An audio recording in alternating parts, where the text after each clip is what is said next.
செய்திகள். உலகளாவிய திருக்குறள் மாநாடு புதுதில்லியில் விரைவில் நடத்தப்படும் என்று மத்திய தகவல் ஒலிபரப்பு மற்றும் நாடாளுமன்ற விவரங்கள் துறை இணை அமைச்சர் டாக்டர் எல். முருகன் கூறியுள்ளார். தான் ஒரு சட்டப்பேரவை தலைவர் என்பதை சிந்தித்து பார்க்காமல் தனியார் பள்ளியில் படிக்கும் மாணவ மாணவியரை சைகோ என கூறிய சட்டப்பேரவை தலைவர் கருத்தை வன்மையாக கண்டிப்பதாக புதுச்சேரி அதிமுக மாநில செயலாளர் அன்பழகன் தெரிவித்துள்ளார். புதுச்சேரி போக்குவரத்து துறை சார்பில் நடைபெற்ற சாலை பாதுகாப்பு விழிப்புணர்வு நிகழ்ச்சியில் 500க்கும் மேற்பட்ட கல்லூரி மாணவிகள் கலந்து கொண்டு பொதுமக்களுக்கு விழிப்புணர்வை ஏற்படுத்தினார்கள். புதுச்சேரி லட்சுமி அயக்ரீவர் திருக்கோவிலில் அருகே நவ நரசிம்மர் திருக்கோவிலுக்கான பூமி பூஜை நடைபெற்றது. துணைநிலை ஆளுநர் கைலாசநாதன் கலந்து கொண்டு அடிக்கல் நாட்டினார். சுனாமி நினைவு சின்னம் அமைக்கும் பணி சில வாரங்களிலேயே தொடக்க உள்ளதாக அனிபால் கென்னடி எம்எல்ஏ அவர்களிடம் பொதுப்பணித்துறை உறுதியளித்தது. உலகளாவிய திருக்குறள் மாநாடு புதுதில்லியில் விரைவில் நடத்தப்படும் என்று மத்திய தகவல் ஒலிபரப்பு மற்றும் நாடாளுமன்ற விவரங்கள் துறை இணை அமைச்சர் டாக்டர் எல். முருகன் கூறியுள்ளார். பாண்டிச்சேரி பல்கலைக்கழகத்தில் வாழ்நாள் முழுவதும் ஜிப்சானஸில் ஊக்குவிப்பு, தடுப்பு மற்றும் தலையீடு என்ற சர்வதேச மாநாட்டை இன்று தொடக்கி வைத்து பேசிய மத்திய அமைச்சர் எல். முருகன், திருக்குறளின் கருத்துக்கள் நிலையானது என்றும் இந்த செவ்வியல் நூல் உலகின் சிறந்த பொக்கிஷங்களில் ஒன்றாக போற்றப்படுகிறது என்றும் கூறினார். மதுரை மாவட்டம் மேலூர் பகுதியை சுற்றியுள்ள கிராம மக்கள் தெரிவித்த கவலையை தொடர்ந்து டக்ஸ்டன் சுரங்க திட்டத்தை ரத்து செய்த பிரதமர் திரு நரேந்திர மோடிக்கு டாக்டர் எல். முருகன் நன்றி தெரிவித்தார். மத்திய அமைச்சர் தமது தொடக்க உரையில் நல்வாழ்வை மேம்படுத்துவதற்கும் செயலிழப்பை தடுப்பதற்கும் சிக்கலான தருணங்களில் திறம்பட செயலாற்றுவதற்கும் ஒரு ஒருங்கிணைந்த தகவமைப்பு கருவியாக சிப்னாசிஸ் திகழ்வதையும் அதன் முக்கியத்துவத்தையும் எடுத்துரைத்தார். இதுபோன்ற மாநாடுகள் முக்கியமான உரையாடல்களை வரக்கின்றன என்று அவர் கூறினார். மனிதனின் வாழ்நாள் முழுவதும் சிப்னாசின் பயன்பாட்டின் இதுபோன்ற மாநாடுகள் ஊக்குவிக்கின்றன என்று அவர் கூறினார். சிப்னாசிஸ் துறையில் ஆய்வுக்கான பரந்த வாய்ப்புகள் உள்ளதை அவர் சுட்டிக்காட்டினார். இளம் வல்லுநர்கள் இந்த துறையில் ஈடுபட வேண்டும் என்று அவர் கேட்டுக்கொண்டார். ஒரே நாடு ஒரே சந்தா திட்டம், அனுசந்தன் தேசிய ஆராய்ச்சி அறக்கட்டளை போன்ற மத்திய அரசின் முன்முயற்சிகள் இந்தியாவின் ஆராய்ச்சி சூழலையும் மேம்பாட்டு சூழல் அமைப்பையும் வலுப்படுத்தும் என்று அமைச்சர் குறிப்பிட்டார். நிகழ்ச்சியின் ஒரு பகுதியாக புதுச்சேரி பல்கலைக்கழகத்தின் UGC மாளவிகா மிஷன் ஆசிரியர் பயிற்சி மையத்தின் இயக்குனர் பேராசிரியர் பஞ்ச ராமலிங்கம் எழுதிய 2 நூல்களை அமைச்சர் வெளியிட்டார். அகாடமி ஆஃப் சிப்சன்ஸின் வாழ்நாள் சாதனையாளர் விருதுகள், இந்திய உளவியல் பள்ளி சங்க தலைமைத்துவ விருதுகள் 2024 ஆகியவற்றையும் அவர் வழங்கினார். புதுச்சேரி பல்கலைக்கழக துணைவேந்தர் பேராசிரியர் தரணிக்கரசு இந்நிகழ்ச்சிக்கு தலைமை வகித்தார். புதுச்சேரி சட்டப்பேரவைத் தலைவர் திரு ஆர். செல்வம், புதுச்சேரி கல்வி அமைச்சர் நமச்சிவாயம் உள்ளிட்டோர் நிகழ்ச்சியில் பங்கேற்றனர். இந்த உளவியல் பள்ளி சங்கம் வாத்ரோவில் உள்ள சிப்னாசிஸ் அகாடமி, பாண்டிச்சேரி பல்கலைக்கழகம் ஆகியவை இணைந்து இந்த 2 நாள் மாநாட்டை ஏற்பாடு செய்துள்ளன. இந்த மாநாட்டில் உள்நாட்டிலும் வெளிநாட்டிலும் இருந்து சுமார் 500 பிரதிநிதிகள் பங்கேற்கின்றனர். தான் ஒரு சட்டப்பேரவை தலைவர் என்பதை சிந்தித்து பார்க்காமல் தனியார் பள்ளியில் படிக்கும் மாணவ மாணவியரை சைகோ என கூறிய சட்டப்பேரவை தலைவர் கருத்தை வன்மையாக கண்டிப்பதாக புதுச்சேரி அதிமுக மாநில செயலாளர் அன்பழகன் தெரிவித்துள்ளார். புதுச்சேரி அதிமுக மாநில செயலாளர் அன்பழகன் செய்தியாளர்களை சந்தித்தார். அப்போது புதுச்சேரி பல்கலைக்கழகத்தில் நடைபெற்ற சர்வதேச உளவியல் மாநாட்டில் பங்கேற்ற சபாநாயகர் தான் ஒரு சட்டப்பேரவை தலைவர் என்பதை சிந்தித்து பார்க்காமல் தனியார் பள்ளியில் படிக்கும் மாணவ மாணவியரை சைகோ என கருத்து கூறி உள்ளார். அவரின் இந்த பேச்சை அதிமுக வன்மையாக கண்டிக்கிறது என்றும் ஏதோ ஒரு மாணவர் தவறு செய்துவிட்டார் என்பதற்காக அனைத்து மாணவர்களையும் இதுபோல பேசுவது தவறு. அவர் தனது கருத்தை திரும்ப பெற வேண்டும் என்றும் அனைத்து தனியார் பள்ளி மாணவர்களின் பெற்றோர்களிடம் சபாநாயகர் பொது மன்னிப்பு கேட்க வேண்டும் எனவும் கோரிக்கை வைத்தார். புதுச்சேரி போக்குவரத்து துறை சார்பில் நடைபெற்ற சாலை பாதுகாப்பு விழிப்புணர்வு நிகழ்ச்சியில் 500க்கும் மேற்பட்ட கல்லூரி மாணவிகள் கலந்து கொண்டு பொதுமக்களுக்கு விழிப்புணர்வை ஏற்படுத்தினார்கள். புதுச்சேரி அரசு போக்குவரத்து துறை சார்பில் 36வது தேசிய சாலை பாதுகாப்பு மாதத்தை ஒட்டி புதுச்சேரி போக்குவரத்து துறை மற்றும் நாட்டு நல பணித்திட்ட சார்பில் சாலை பாதுகாப்பை வலியுறுத்தி கல்லூரி மாணவர்கள் விழிப்புணர்வு நடைபயணம் இன்று நடைபெற்றது. கடற்கரை சாலை காந்தி சிலை அருகே நடைபெற்ற இந்நிகழ்ச்சியில் சாலை பாதுகாப்பு விழிப்புணர்வு நடைபயணத்தை அரசு செயலர் டாக்டர் முத்தம்மா மற்றும் போக்குவரத்து துறை ஆணையர் டாக்டர் சிவக்குமார் ஆகியோர் துவக்கி வைத்தனர். இதில் போக்குவரத்து துணை ஆணையர் குமரன், செயற்பொறியாளர் சீதாராமன் அங்காளன் மற்றும் நாட்டு நலப்பணித்திட்ட ஒருங்கிணைப்பாளர் சதீஷ்குமார் உள்ளிட்ட பலர் கலந்து கொண்டனர்.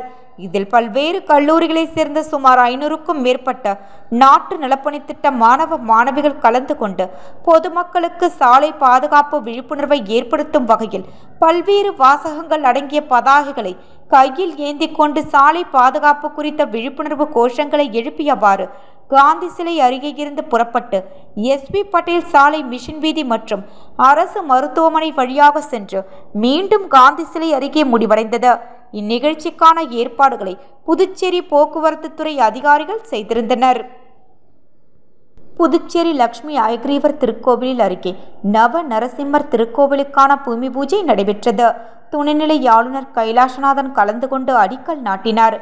புதுச்சேரி முத்தியால்பேட்டை ராமகிருஷ்ணா நகர் பகுதியில் அமைந்துள்ளது ஸ்ரீ லட்சுமி அயக்ரீவர் திருக்கோவில். இத்திருக்கோவிலில் சார்பாக நவ நரசிம்மர் திருக்கோவில் எழுப்பப்பட உள்ளது. இதற்கான பூமி பூஜை இன்று காலை நடைபெற்றது. யாகசாலை அமைத்து வேத மந்திரங்கள் ஓத பூரண கும்ப மரியாதை செய்யப்பட்டு அடிக்கல் நாட்டப்பட்டது. இதில் சிறப்பு விருந்தினராக ஆளுநர், துணைநிலை ஆளுநர் கைலாசநாதன், அமைச்சர் லட்சுமி நாராயணன், சட்டமன்ற உறுப்பினர் பிரகாஷ்குமார் மற்றும் உயர் அதிகாரிகள் பங்கேற்று பட்டாச்சாரியர்கள் வேத மந்திரங்கள் ஓத அடிக்கல் நாட்டினார். விரைவில் ஆலயம் எழுப்பப்பட்டு கும்பாபிஷேகம் நடைபெறும் என கோவில் நிர்வாகிகள் தெரிவித்தனர். சுனாமி நினைவு சின்னம் அமைக்கும் பணி சில வாரங்களிலேயே தொடக்க உள்ளதாக அனிபால் கென்னடி MLA அவர்களிடம் பொதுப்பணித்துறை உறுதியளித்தது. புதுச்சேரி உப்பளம் தொகுதிக்கு உட்பட்ட வம்பாக்கீரபாளையம் மற்றும் அதனை சார்ந்த மீனவ சமுதாய மக்கள் சுனாமி அன்று கடலோரத்தில் உருவ பொம்மைகள் செய்து இறந்தவர்களை நினைவுகூரும் வகையில் சடங்குகள் ஆண்டுதோறும் செய்து வருகின்றனர். அவர்களுக்கு வழிபட சுனாமி நினைவு சின்னம் அமைத்து கொடுப்பது சம்பந்தமாக திமுக உப்பளம் தொகுதி சட்டமன்ற உறுப்பினர் அனிபால் கென்னடியிடம் பொதுமக்கள் கோரிக்கை வைத்தனர். இது சம்பந்தமாக தொடர்ச்சியாக இயக்குநரை, மாண்புமிகு மீன்வளத்துறை அமைச்சரையும் மாண்புமிகு முதல்வர் அவர்களையும் சட்டமன்ற உறுப்பினர் நேரில் சந்தித்து மனு அளித்து கோரிக்கை வைத்தார். அதனைத் தொடர்ந்து சட்டமன்றத்தில் கோரிக்கையாக சுனாமி நினைவு சின்னம் அமைத்து கொடுக்க வேண்டும் என்று சட்டமன்ற உறுப்பினர் கேட்டிருந்தார். சட்டமன்ற உறுப்பினரின் கோரிக்கை ஏற்ற 40 லட்சம் ரூபாய் சட்டமன்றத்தில் சுனாமி நினைவு சின்னம் அமைப்பதற்காக ஒதுக்கப்பட்டது. அதற்கான இடத்தையும் சட்டமன்ற உறுப்பினர் அவர்கள் அதிகாரிகளுடன் சென்று காண்பித்தார். ஆனால் சுனாமி நினைவு சின்னம் அமைப்பதற்கான எந்த பணிகளும் இன்னும் தொடங்கவில்லை. ஆகையினால் இன்று பொதுப்பணித்துறை அலுவலகம் சென்று மேற்பார்வை பொறியாளர் பாலசுப்ரமணியன் மற்றும் செயற்பொறியாளர் சந்திரகுமார், சாலை மற்றும் கட்டிடப்பிரிவு அவர்களை சந்தித்து பேசினார். பணிக்கான டெண்டர் விடப்பட்டது. சில வாரங்களிலேயே பூஜை செய்து பணியை தொடங்கிவிடலாம் என்று அதிகாரிகள் சட்டமன்ற உறுப்பினரிடம் உறுதியளித்தனர். உடன் கிளை செயலாளர்கள் சந்துரு, காலப்பன், ராகேஷ் ஆகியோர் உடனிருந்தனர். புதுச்சேரி மாநில மக்கள் முன்னேற்ற கழகம் சார்பில் தேசிய வாக்காளர் தினம் கொண்டாடப்பட்டது. புதுச்சேரி மாநில மக்கள் முன்னேற்ற கழகம் சார்பில் தேசிய வாக்காளர் தினம் புதுவை தமிழ்ச்சங்கத்தில் கொண்டாடப்பட்டது. நிகழ்ச்சிக்கு கழகத்தின் கிழக்கு மாவட்ட தலைவர் GC சந்திரன் தலைமை தாங்கினார். கழகத்தின் பொது செயலாளர் பேராசிரியர் ஏமூர் ராஜன் தேர்தல் பற்றிய வினாடி வினாவை நடத்தினார். அதனைத் தொடர்ந்து தேசிய வாக்காளர் தினம் கொண்டாடப்பட்டது. கழகத்தின் சேர்மன் RL வெங்கட்ராமன் முன்னிலை வகிக்க வந்திருந்த அனைவரையும் மாநில செயலாளர் முனைவர் மோகனசுந்தரம் வரவேற்றார். பேராசிரியர் ஏமூர் ராஜன் கருத்துரையை தொடர்ந்து துணைத் தலைவர் நித்யானந்தம், மகளிரணி தலைவர் திருமதி விமலா பிரியாண்டி, மாநில செயலாளர்கள் ரவிக்குமார், பரந்தாமன் மற்றும் GD இளங்கோவன் ஆகியோர் வாழ்த்துரை வழங்கினர். கழகத்தின் தலைவர் பேராசிரியர் மு. ராமதாஸ் சிறப்புரையாற்றினார். வாக்காளர் தின உறுதிமொழியை அவர் வாசிக்க வந்திருந்த அனைவரும் உறுதிமொழியை ஏற்றுக்கொண்டனர்.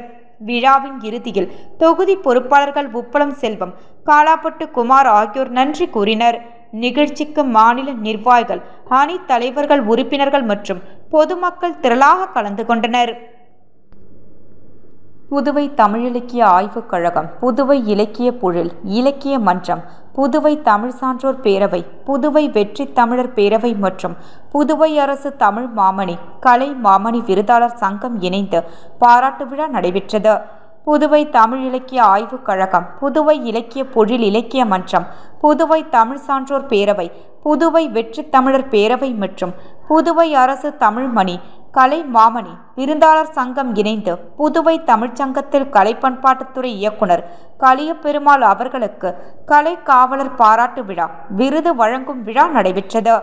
இவ்விழாவிற்கு தமிழ் மாமணி முனைவர் வேல்முருகன் தலைமை தாங்கினார். சிறப்பு விருந்தினர்களாக சட்டப்பேரவைத் தலைவர் ஏம்பலம் செல்வம், அரியாங்குப்பம் தொகுதி சட்டமன்ற உறுப்பினர் பாஸ்கர் என்ற தட்சிணாமூர்த்தி, புதுவை தமிழ் சங்க தலைவர் கலை மாமணி, முனைவர் முத்து ஆகியோர் கலந்து கொண்டனர். புதுச்சேரியில் IRT டாடா இன்சூரன்ஸ் இணைந்து காப்பீட்டு விழிப்புணர்வு பேரணி நடைபெற்றது. புதுச்சேரியில் IRT டாடா இன்சூரன்ஸ் இணைந்து காப்பீடு விழிப்புணர்வு பேரணி IRDI வழிகாட்டுதலின் மூலமாக Tata AI life insurance limited Puducherry BAயின் மேலாளர் சத்யராஜ் ஏற்பாட்டில் இராணுவ உயர் அதிகாரி கவர்னர் சிர்பரேசன் தலைமையில் சுப்டி வளாகத்தில் இருந்த புதிய பேருந்து நிலையம் வெங்கடசுப்ப ரெட்டியார் சதுக்கம் வழியாக பேரணி சுதேசி மில் வளாகத்தில் அடைந்து அங்கு அனைவரும் கூடி காப்பீடு குறித்த அவசியத்தை பொதுமக்கள் மற்றும் வாடிக்கையாளர்களுக்கு எடுத்துரைக்கப்பட்டது. இந்த விழாவில் அணியின் தலைவர்கள் மற்றும் முகவர்கள் கலந்து கொண்டனர். இந்நிகழ்வின் நோக்கம் கடைக்கோடி மனிதனுக்கும் காப்பீடு தேவை என்ற பேரணி நடைபெற்றது. புதுச்சேரி உருளையன்பேட்டை தொகுதிக்கு உட்பட்ட தென்னஞ்சாலை ரோடு எம்ஜிஆர் வீதியில் உள்ள பழைய வாய்க்காலினை மாற்றி புதிய கான்கிரீட் வாய்க்கால்களாக அமைப்பதற்காக உருளையன்பேட்டை தொகுதி சட்டமன்ற உறுப்பினரும் புதுச்சேரி மாநில மனிதநேய மக்கள் சேவை இயக்க நிறுவன தலைவருமான திரு ஜி நேரு என்ற குப்புசாமி MLA அவர்கள் இன்று மேற்கண்ட பகுதியில் அதிகாரிகளுடன் ஆய்வு மேற்கொண்டார். எம்ஜிஆர் வீதி வாய்க்கால் சுமார் 30 ஆண்டுகளுக்கு முன்பு அமைக்கப்பட்ட இந்த வாய்க்கால் ஆங்காங்கே உடைந்தும் சிதலமடைந்தும் மழை காலங்களில் மழைநீர் எளிதாக செல்லாமல் ஆங்காங்கே தேங்கி நிற்கும் நிலையில் உள்ளது.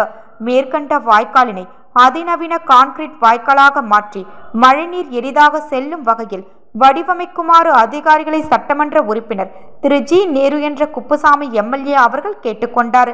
மேலும் ஆய்வின் போது பொதுப்பணித்துறை நீர்ப்பாசன கோட்ட செயற்பொறியாளர் திரு ராதாகிருஷ்ணன், உதவி பொறியாளர் திரு லூயிஸ், பொதுப்பணித்துறை பொது சுகாதார கழிவுநீர் உட்கொட்ட பிரிவு உதவி பொறியாளர் வைத்தியநாதன், புதுச்சேரி நகராட்சி உதவி பொறியாளர் நமச்சிவாயம், மின்துறை இளநிலை பொறியாளர் அச்சுநாதந்தன், பொதுப்பணித்துறை இளநிலை பொறியாளர் சங்கர், சிவபிரகாசம் மற்றும் பொதுப்பணித்துறை அதிகாரிகளும் நகராட்சி அதிகாரிகளும் மின்துறை அதிகாரிகளும் அப்பகுதியை சேர்ந்த மனிதநேய மக்கள் சேவை இயக்க பிரமுகர்கள் பலர் உடனிருந்தனர்.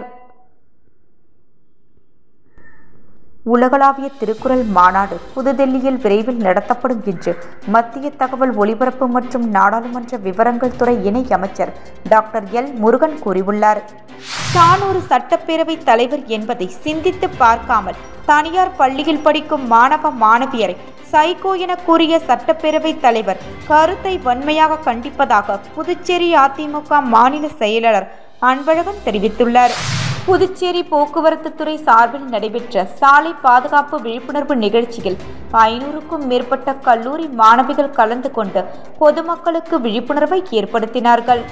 புதுச்சேரி லட்சுமி அயக்ரீவர் திருக்கோவிலில் அருகே நவ நரசிம்மர் திருக்கோவிலுக்கான பூமி பூஜை நடைபெற்றது. துணைநிலை ஆளுநர் கைலாசநாதன் கலந்து கொண்டு அடிக்கல் நாட்டினார். சுனாமி நினைவு சின்னம் அமைக்கும் பணி சில வாரங்களிலேயே தொடக்க உள்ளதாக அனிவால் கென்னடி MLA அவர்களிடம் பொதுப்பணித்துறை உறுதியளித்தது.